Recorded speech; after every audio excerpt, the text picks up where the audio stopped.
Science कहता है कि दिल सिर्फ ब्लड पंप करता है, लेकिन जब कोई हमें अपना छोड़ के जाता है तो दर्द सीने में क्यों होता है, दिल में क्यों होता है? अगर दिल कुछ फील ही नहीं कर सकता तो हर एक इंसान ये क्यों कहता है कि मेरा दिल टूट गया?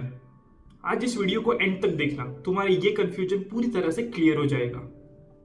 अगर तुमने कभी बिना किसी रीजन के भी कोई डिसीजन फील किया हो, एंजाइटी में तुम्हें सीना भारी लगता हो, या कोई ऐसे डिसीजंस हो जो तुमने सिर्फ दिल की वजह से लिए हो, या कोई ऐसे डिसीजंस जो तुम्हारा दिल मना कर रहा हो, तो ट्रस्ट मी, ये वीडियो तुम्हारे लिए ही है। इस वीडियो को अगर तुम एंड तक देखोगे तो तुम समझ जाओगे कि आखिर साइंस दिल के बारे में क्या कहता है और कुछ रिलीजियस बुक्स भी दिल के बारे में कैसा सोचती है।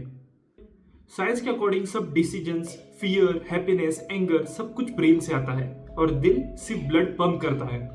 न्यूरोसाइंस क्लियरली कहता है हार्ट फील नहीं कर सकता, ना ही सोच सकता है, और टू बी ऑनेस्ट साइंस यहाँ गलत भी नहीं है। तो आखिर प्रॉब्लम क्या है?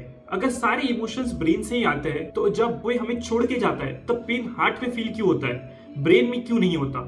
तो आखिर सीने में प्रेशर क्यों महसूस होता है, सांस भारी क्यों लगने लगती है? ये सिर्फ इमेजिनेशन नहीं है, ये रियल फिजिकल फीलिंग होती है। तो फिर क्या साइंस यहाँ पे कुछ मिस कर रहा है? यहीं पे आता है एक इंपॉर्टेंट कंसेप्ट, ब्रेन और हार्ट का कनेक्शन। जब हम स्ट्रेस में होते हैं, ब्रेन कॉर्टिसोल और एड्रेनलिन जैसे हार्मोन्स रिलीज करता है, और यही हार्मोन्स डायरेक्टली चेस्ट और हार्ट के मसल्स को अफेक्ट करते हैं। इसीलिए इमोशनल पेन भी फिजिकल पेन बन जाता है। दिल सोचता नहीं, लेकिन महसूस जरूर करता है। पर्सनली एक और सवाल के बारे में मैंने काफी डीप रिसर्च की थी कि अगर सिर्फ हार्ट महसूस करता है और सोचता नहीं, तो हर रिलीजन में आखिर हार्ट को इतनी ज्यादा इंपॉर्टेंस क्यों दी जाती है? इस्लाम में एक कंसेप्ट है कल्ब। कल्ब का मतलब सिर्फ फिजिकल हार्ट नहीं होता। कल्ब का मतलब होता है इनर सेल्फ, मॉरल कंपास और रूह का सेंटर। कुरान में दिल का मेंशन कई बार हुआ है, और यहाँ पे दिल का मतलब सिर्फ फ्लैश वाला हार्ट नहीं है। कुरान में कहा गया कि उनके पास दिल है लेकिन वो सोचते नहीं। कुरान में दिल का मतलब वो जगह है जहाँ से नियत, ईमान और इंसान की ट्रू आइडेंटिटी आती है।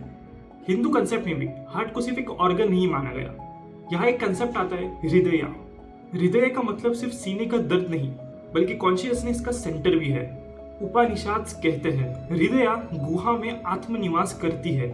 मतलब हिंदुइज्म में भी आत्मा का निवास हृदय के आसपास माना गया है, मतलब दिल के आसपास।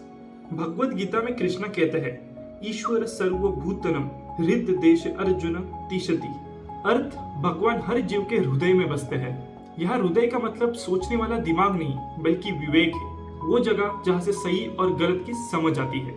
इस्लाम का कल्ब हो, सनातन का हृदय हो, या मॉडर्न साइंस का ब्रेन और हार्ट का लूप, तीनों एक ही बात कह रहे हैं कि दिल डिसीजंस तो नहीं लेता, लेकिन हर डिसीजंस को रीचेक जरूर करता है।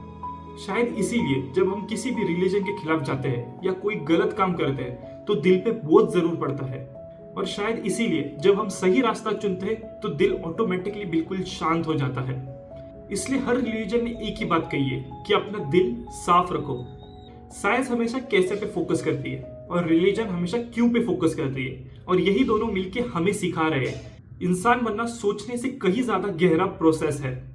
अगर इस वीडियो ने तुम्हें सोचने पे एक सेकंड के लिए मजबूर किया हो तो ये समझ लेना कि तुम्हारा दिल अभी तक जिंदा है। अगर आपको आज का ये वीडियो पसंद आया हो तो चैनल को लाइक, शेयर, सब्सक्राइब जरूर करना। मिलते हैं अगले किसी वीडियो में।